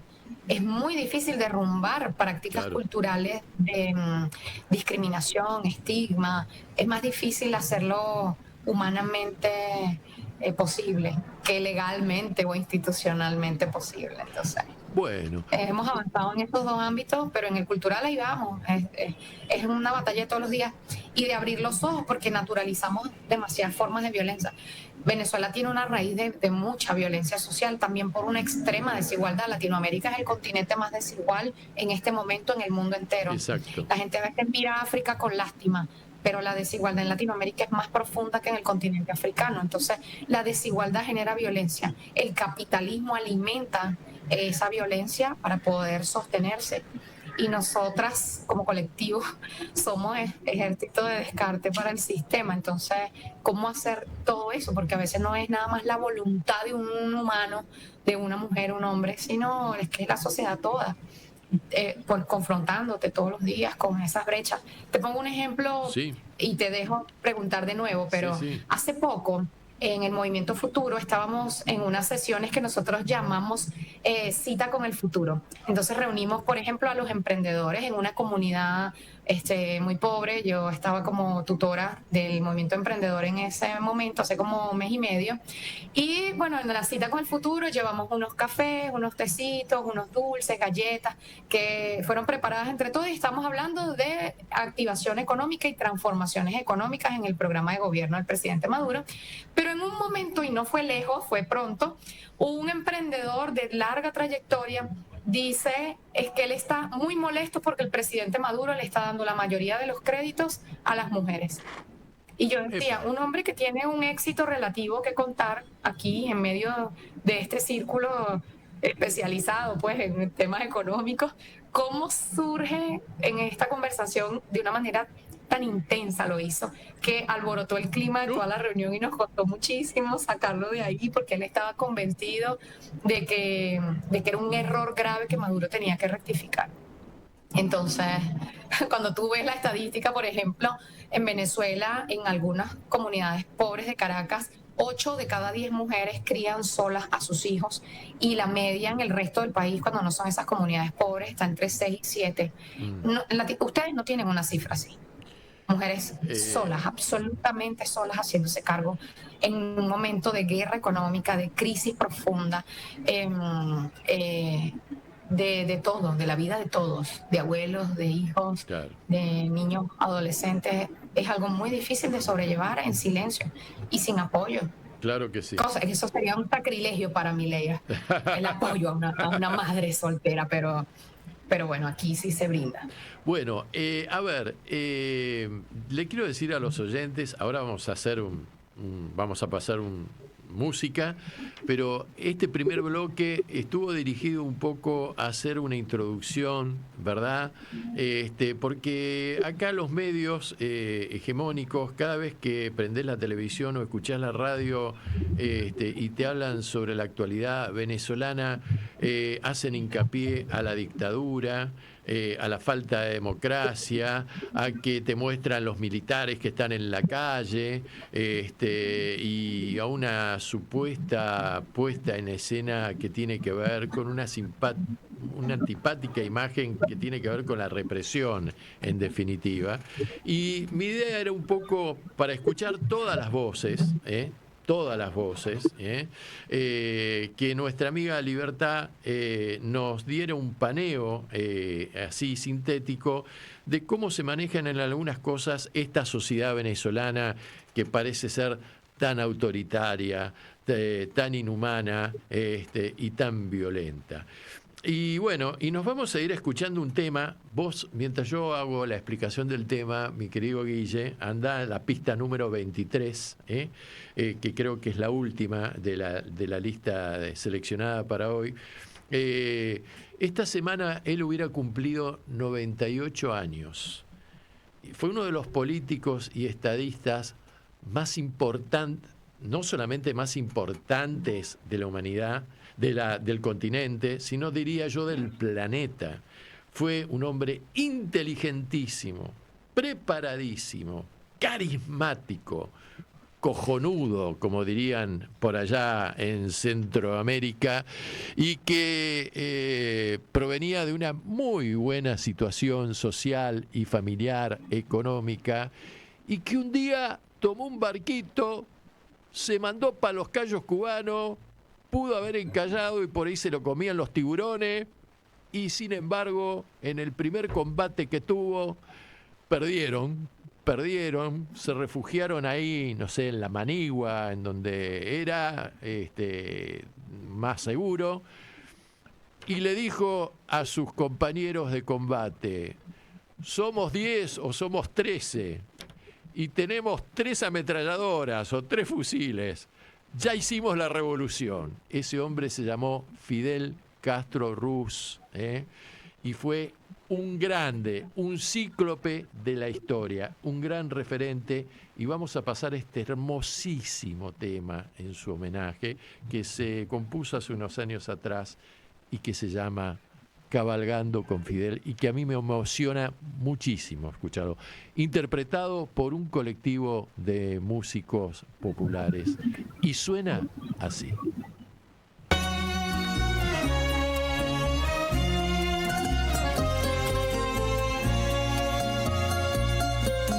Dicen que en la plaza en estos días se les ha visto cabalgar a Camilo y a Martí, y delante de la caravana, lentamente sin jinete, un caballo para ti. Vuelven las heridas que nos sanan de los hombres y mujeres que no te dejaremos ir. Hoy el corazón nos late afuera y tu pueblo, aunque le duela, no te quiere despedir. Hombre, los agradecidos te acompañan, como anhelaremos tus hazañas. Ni la muerte cree que se apoderó de ti. Hombre, aprendimos a saberte eterno, así como lo vi Jesucristo.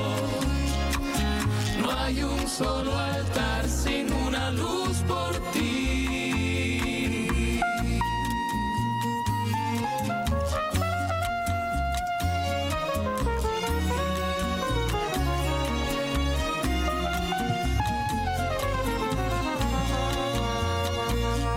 Hoy no quiero decirte comandante, ni barbudo ni gigante, todo lo que sé de ti. Hoy quiero gritarte, Padre mío, no te sueltes de mi mano, aún no sé andar bien sin ti. Hombre, los agradecidos te acompañan, como anhelaremos tus hazañas. Ni la muerte cree que se apoderó de ti. Hombre, aprendimos a saberte eterno, así como lo vi Jesucristo. No hay un solo altar sin una luz por ti.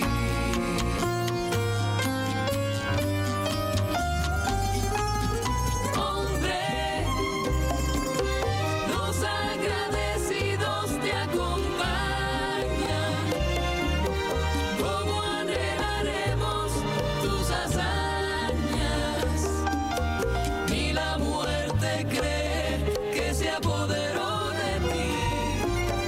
Hombre, aprendimos a saberte eterno, así como lo vi Jesucristo.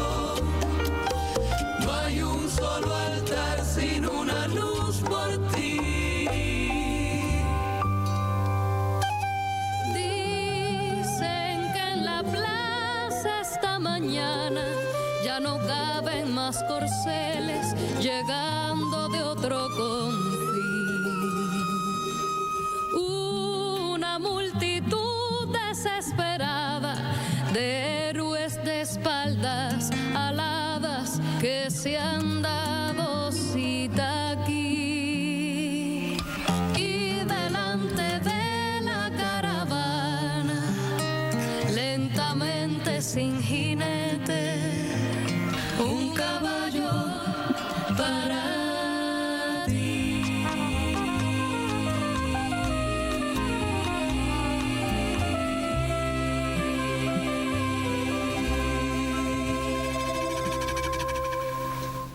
Anochece en Buenos Aires, que no es poco.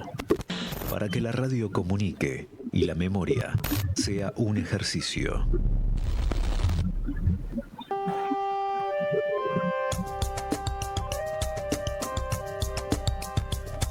Bueno, la verdad es que tengo los ojos humedecidos, Libertad. Qué tema, ¿no? Qué belleza, por favor. Qué homenaje. Bueno, vamos a meternos un poquito en el tema, un poco más árido, de cómo se dio el proceso electoral venezolano, un poco los antecedentes, un poco determinados prejuicios o declaraciones que se fueron haciendo durante la campaña política, dando a entender que iba a suceder algo poco claro y que en definitiva para algunos políticos de la oposición, digo algunos políticos porque no todos los candidatos que se presentaron comulgan con esta idea, ocurrió. O sea que hubo fraude, trampa, y que los ganadores habrían sido el candidato detrás del cual se encuentra la señora Corina Machado. No me acuerdo cómo se llama, Gutiérrez o algo así. Edmundo González. Ah, Edmundo González, me equivoqué, gallego. A ver, contanos un poco, ¿cómo se fue dando la cosa? ¿Y qué es lo que ocurrió en definitiva?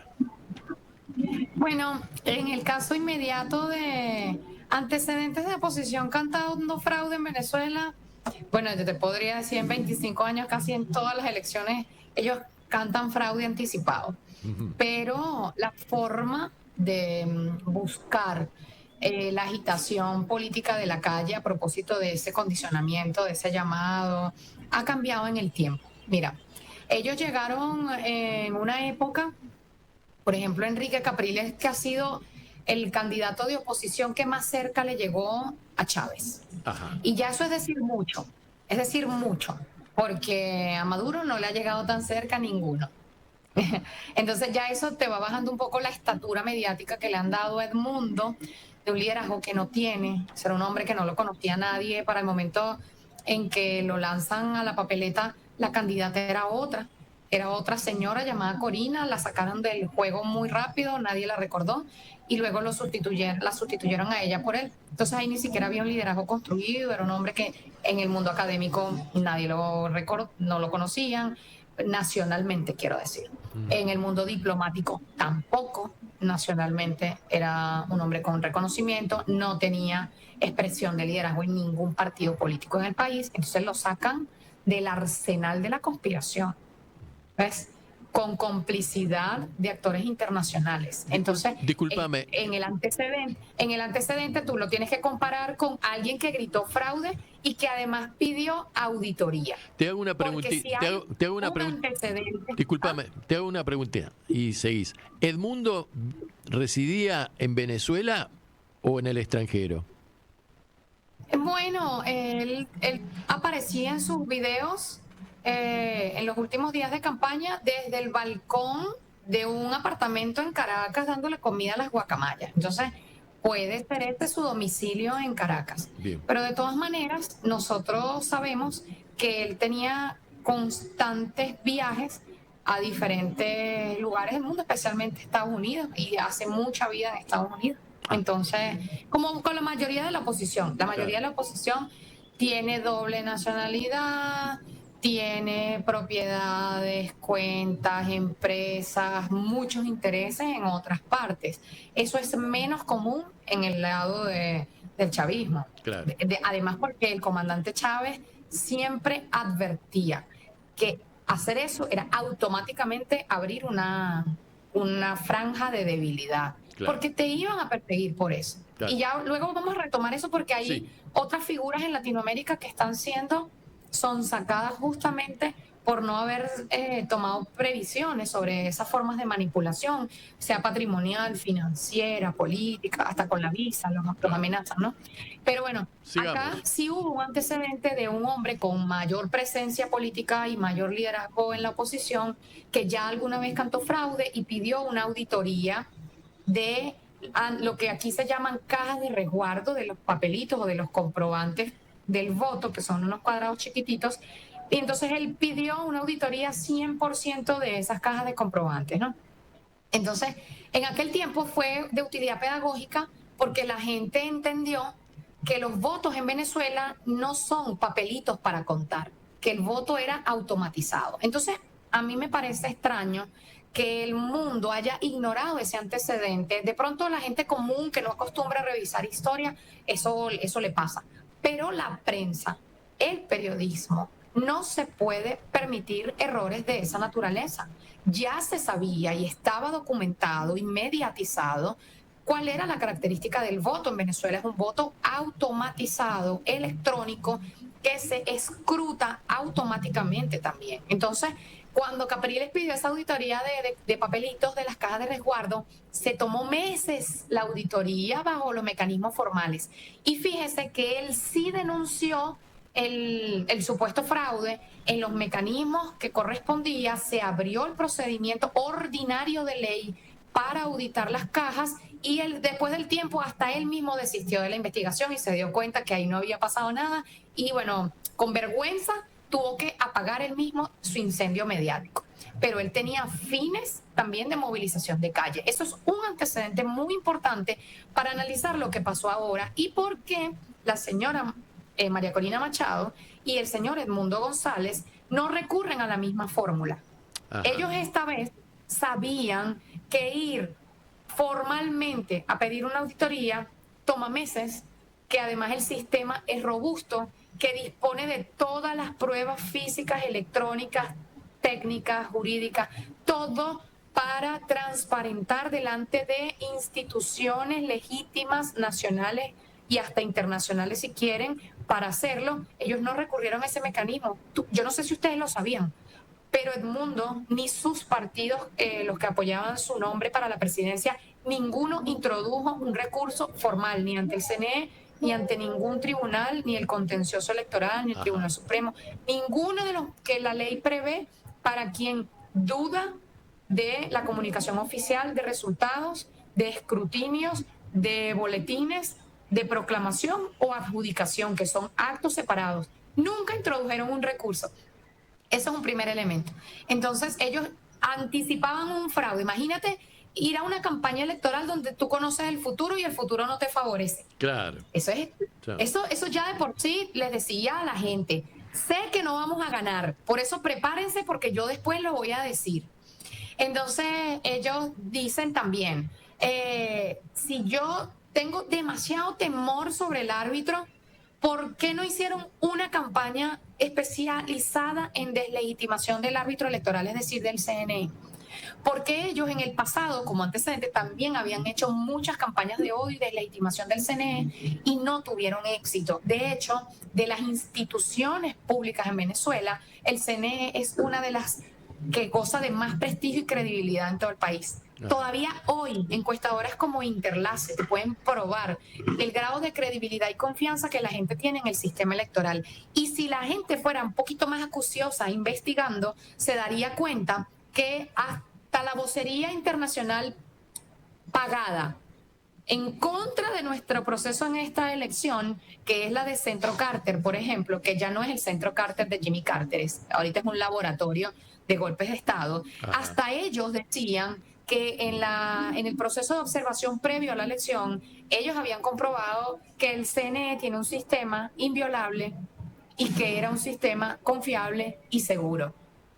¿Ves? Sí. Y se fueron volando, ellos querían irse, para que sepan, no porque en las calles hubiera 47 horas de protesta, ellos querían irse para no estar presentes en el proceso de transparencia cuando, por la vía que fuera, sea por la vía de oficio, sea por la vía de noticia criminis, sea por la vía de la denuncia de un actor o opositor, o por lo que fuera, se abriera un proceso de investigación o de auditoría y se comprobara que Maduro ganó legítimamente y que toda la evidencia lo soporta.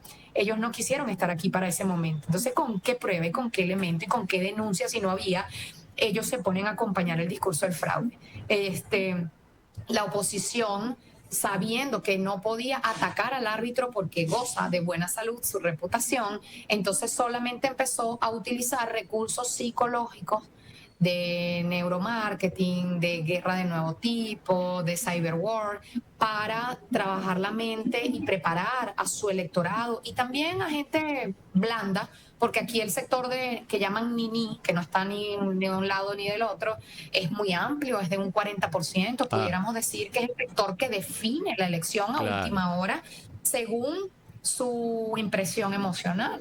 Entonces jugaron a la neurotización del electorado y a crear una desestabilización y un relato basado en unas actas digitales forjadas y por lo tanto pierden la cualidad de acta, porque para que sea acta tiene que ser la física original, comprobada, que fue impresa por las máquinas del CNE, y si no, se parecerá a un acta, pero no es un acta en tanto no recoge los resultados, es el forjamiento de un documento público y nosotros estamos en presencia de eso, de un hecho que se está investigando como un delito, que es el forjamiento de un documento público, es defraudar a la opinión pública en una página web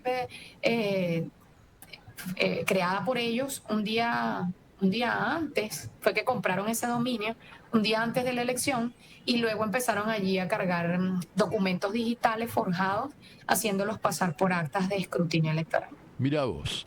Bien, te propongo que escuchemos un grupo de rock uruguayo. Un grupo de rock que se llama ET y los Problems. Ellos vienen tocando del año 2005 y han editado hasta ahora 5 discos. El tema se llama La Portera, por ET y los Problems. Y luego seguimos analizando esta historia del proceso político electoral venezolano. Dale. Excelente, me encanta. Bueno. Gracias.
Cruzaron la portera, tu hermano iba adelante, tu hermana te abrazaba,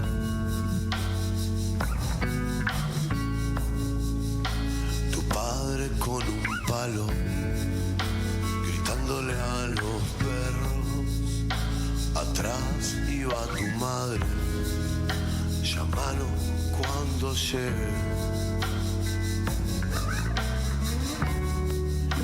Es todo tan tranquilo, es todo tan tranquilo que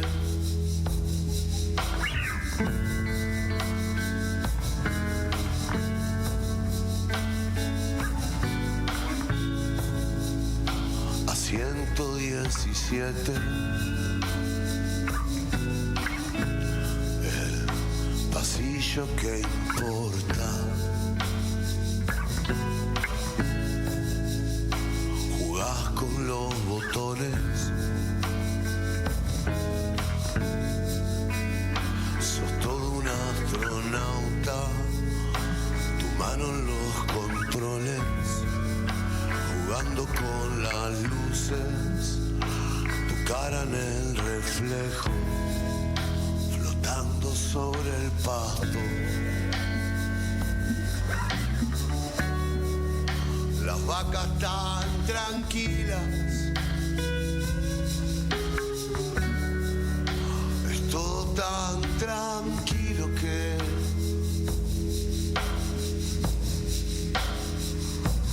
te vas.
Cerraron la portera, mirá, los animales.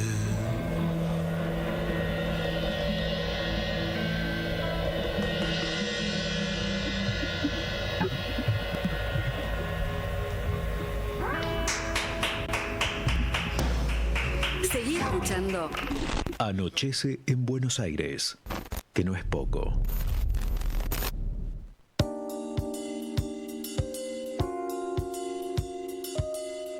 Bueno, y aquí estamos nuevamente. Un tema muy original de nuestros hermanos orientales de la República Oriental del Uruguay.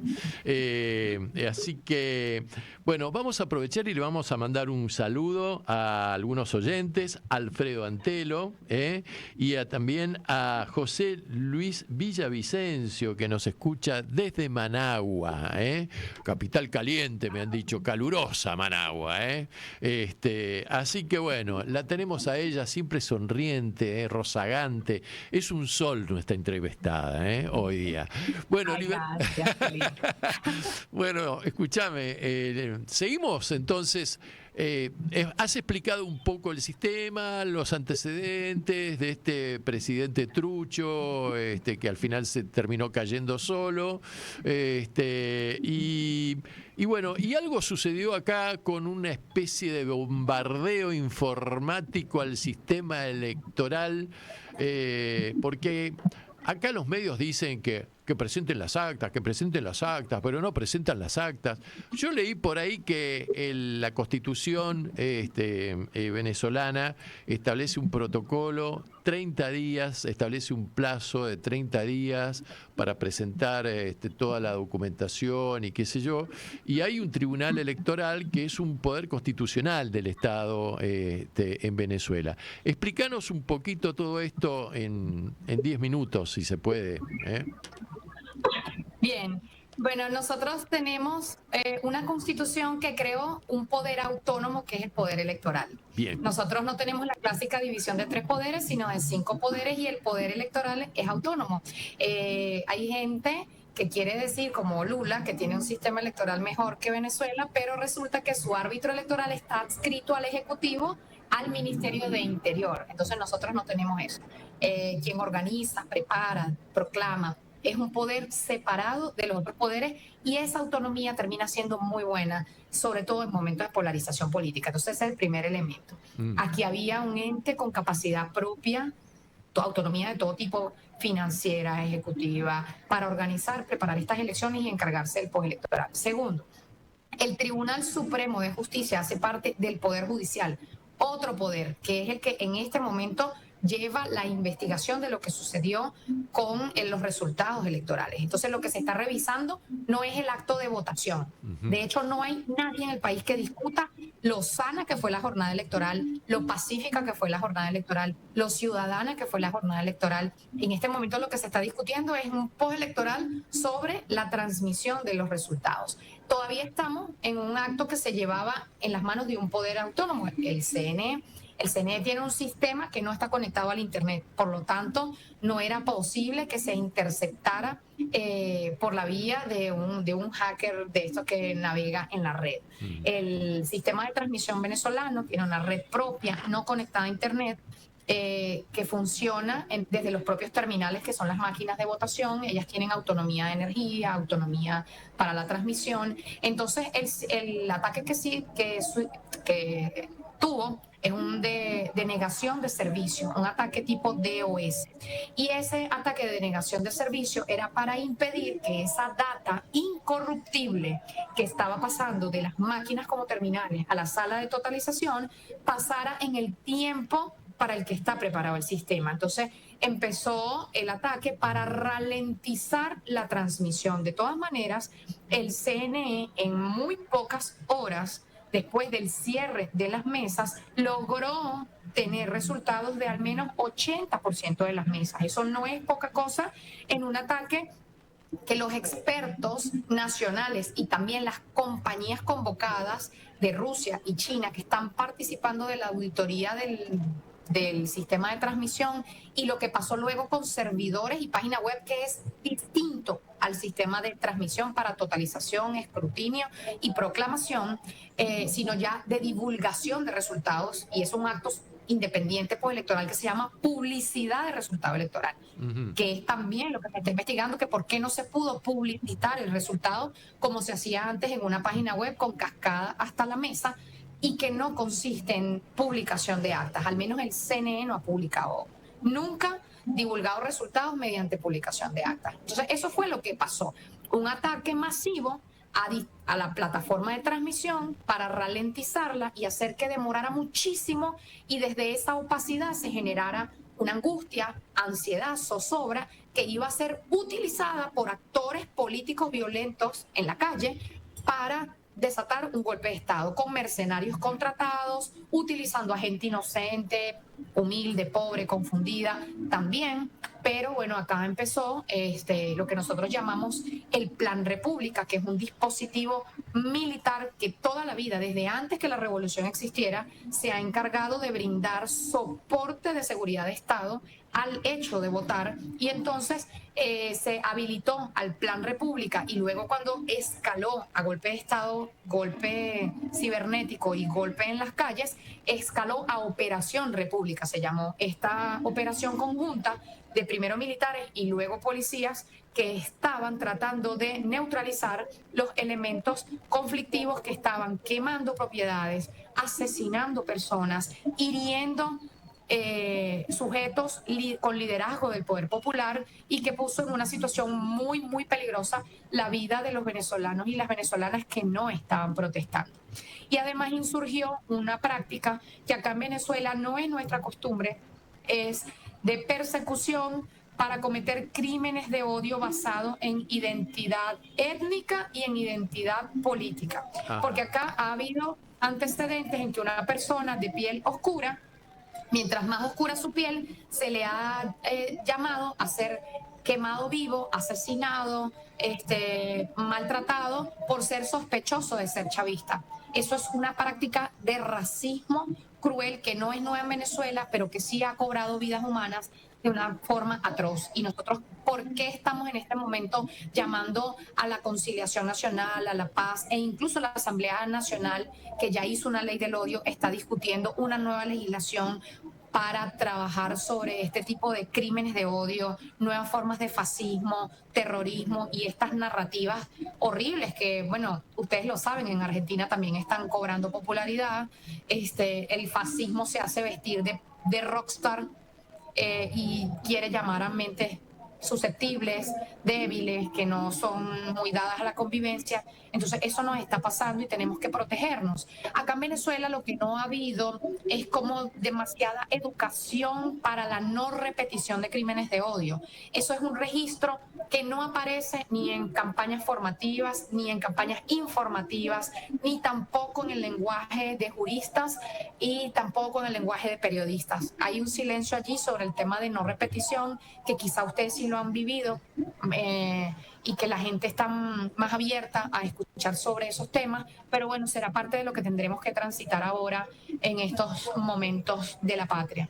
Decime, ¿la situación en este momento está tranquila? Sí. Bien. Sí, sí.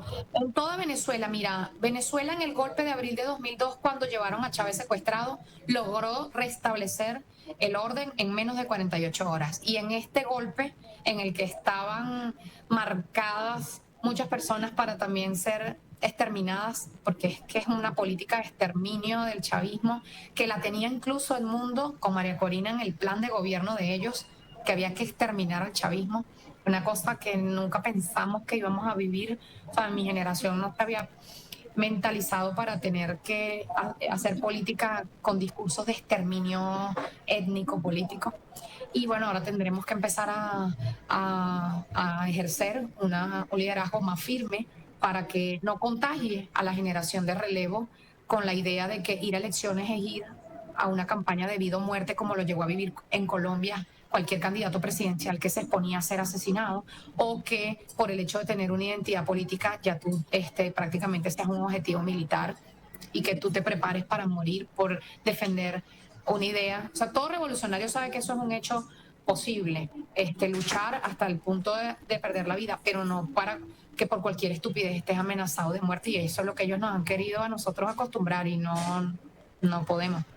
La semana pasada, hace unos cuantos días atrás, en Colombia balearon el coche en el cual era utilizado por la vicepresidenta Francia Márquez, que estaba justamente, creo que en el pueblo de donde ella es oriunda, inaugurando un anexo de la Universidad Popular y Gratuita, y le hicieron un llamado mafioso así. Esto en relación a lo que vos decías de que se atentaba contra, en otros países, por ejemplo, en plena campaña política, contra dirigentes oficialistas o de la oposición, ¿no? De lo que fuera. Y dime una cosa, ¿las Fuerzas Armadas bolivarianas están cohesionadas, están unidas? Porque acá hay medios que dicen que hacen una diferencia entre las bases de la disconformidad que hay en cierta oficialidad de las bases del ejército respecto de la burocracia de los generalotes, digamos, ¿no? ¿Cuál es la situación sintéticamente?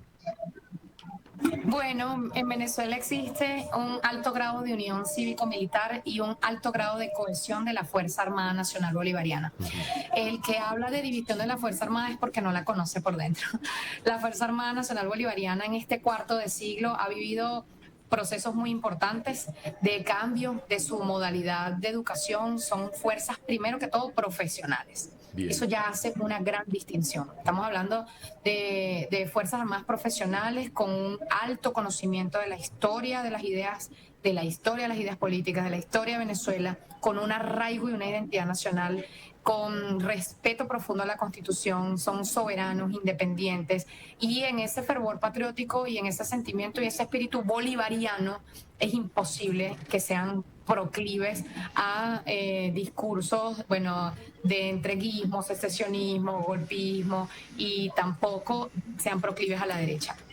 La Fuerza Armada Nacional Bolivariana, sean sus estudiantes cadetes de primer año o sean sus altos generales, son mayoritariamente favorables, a la paz, al respeto de la nación, de todos sus símbolos, de sus instituciones, de su constitución, de los derechos humanos. Están bastante sensibilizados en eso y van a defender esta paz que tanto le ha costado al pueblo disfrutar y construir. Entonces, yo siento mucho respeto. He sido profesora en diferentes épocas de estudiantes del ejército. De hecho, hace poco fui madrina de la 5ª promoción de cirujanos militares del ejército. creo que fui la única madrina civil de la promoción de egresados militares de este año. Mira. Y conozco bien el espíritu de la Fuerza Armada y sé que son muchachos de pueblo, hijos de la clase obrera, que no quieren un baño de sangre para Venezuela y que van a respetar y mantener el hilo constitucional, y lo han demostrado, están súper preparados para eso, no quieren sufrir. La primera víctima mortal del golpe electoral fue un militar. Mira. Entonces ellos además tienen gente que se le ha encontrado pruebas que pagan por cada militar herido o por cada militar muerto. Entonces ellos saben quién los quiere matar. Mira. Y por razones políticas. Claro, claro. Bueno, ya nos tenemos que ir despidiendo, pero me parece que todo este proceso empantanado, barroso, poco claro, tiene olor a petróleo, tiene olor a petróleo y también a un hecho muy importante que se va a producir en los próximos días, que va a ser el ingreso de Venezuela a los BRICS. Y nos quedó pendiente el tema de los BRICS, pero lo vamos a hacer en otro programa porque eso también da para hablar. Creo que esto está molestando a determinados intereses internacionales y geopolíticos. Y no sé por qué me hace acordar un poco, mientras hablaba sobre este tema, a la Libia de Gaddafi, Muammar el Gaddafi. Muammar el Gaddafi era malo, autoritario, sangriento, un líder que ponía en peligro a toda la humanidad y que cuando llegó el momento de habían vencido los contratos petroleros con algunas multinacionales de este commodity, ¿no?, en Libia, y se le ocurrió a Muammar el Gaddafi entregarle el petróleo a empresas chinas y rusas. Ahí el mundo occidental, democrático y cristiano, le declaró la guerra y preparó el golpe de Estado que ha sumido en definitiva hoy día a Libia en una anarquía sangrienta de grupos tribales que luchan entre sí con gobiernos paralelos y han destruido totalmente al país. Me parece que hay algo de eso digamos, en el tema de presentar a Venezuela como una dictadura, a Maduro como un tipo que se come los niños crudos, el ejército que tiene un peso nada más que se reparten la torta para ellos, y un pueblo esclavizado, sumiso, pobre, y que vive en la infelicidad, ¿no? Así que bueno, libertad. Libertad, libertad, libertad, como dice nuestro himno nacional argentino. La verdad que ha sido un inmenso placer estar charlando contigo. Yo te agradezco mucho la oportunidad de poder hablar de lo que pasa acá. Sí, por supuesto que tenemos una deuda para hablar de los BRICS y de la oportunidad que perdió por ahora Argentina de pertenecer a este mecanismo. Sepan los argentinos que en el mundo también son vistos con mucha esperanza, saben de las potencialidades económicas que la Argentina tiene. En algún momento sé que volverán a la senda del desarrollo de las economías emergentes y serán bienvenidos en el bloque, por supuesto. Esto es temporal, esto va a pasar. La historia continúa. La historia continúa y no se detiene. Libertad, desde ya te estoy incorporando al grupo de oyentes de nuestro programa. Vamos a trabajar juntos y cualquier material que vos tengas te imploro que me lo hagas llegar, por favor. Así nosotros le damos difusión en el Cono Sur. Bueno, no me gustan las despedidas porque nos vamos a volver a ver, nos vamos a volver a chatear, a comunicar, y te mando desde acá, desde el frío del sur del continente, un gran beso y saludá a todos los compañeros venezolanos de nuestra parte. Un abrazo con calor venezolano, los esperamos acá en esta Venezuela bonita y en paz, para que vean con sus propios ojos cómo un pueblo digno le lleva la prosperidad a todo el mundo. Estamos creciendo, lo dicen todos los organismos internacionales y ustedes también lo van a ver porque la revolución llegó para quedarse. Un beso enorme, Libertad, y estamos en contacto. Chao. Muchas gracias. Bueno, fue nuestro programa, nos excedimos 6 minutos, pero creo que valía la pena. Bueno, espero que esto les haya servido, que hayamos hecho docencia, que hayamos difundido y mostrado otra cara de la realidad sobre este polémico tema, y decirles que pasen un hermoso fin de semana. Cuídense de la gripe, que yo, y ahora la viruela del mono. Che, ahora vienen los monos con la viruela, ¿viste? Así que a cuidarse. Y nosotros nos estamos viendo el jueves que viene, y te anticipo, Débora Infante, cantante, antropóloga, profesora de matemáticas, va a estar aquí en vivo e indirecto brindándonos sus canciones. Mi nombre es Martín Álvarez Pereira. Esto se llama Anochece en Buenos Aires, que no es poco, para que la radio comunique y la memoria sea un ejercicio. Nos vamos. Chau, chau, chau, chau, chau. Cambiale la yerba al mate. Enseguida volvemos.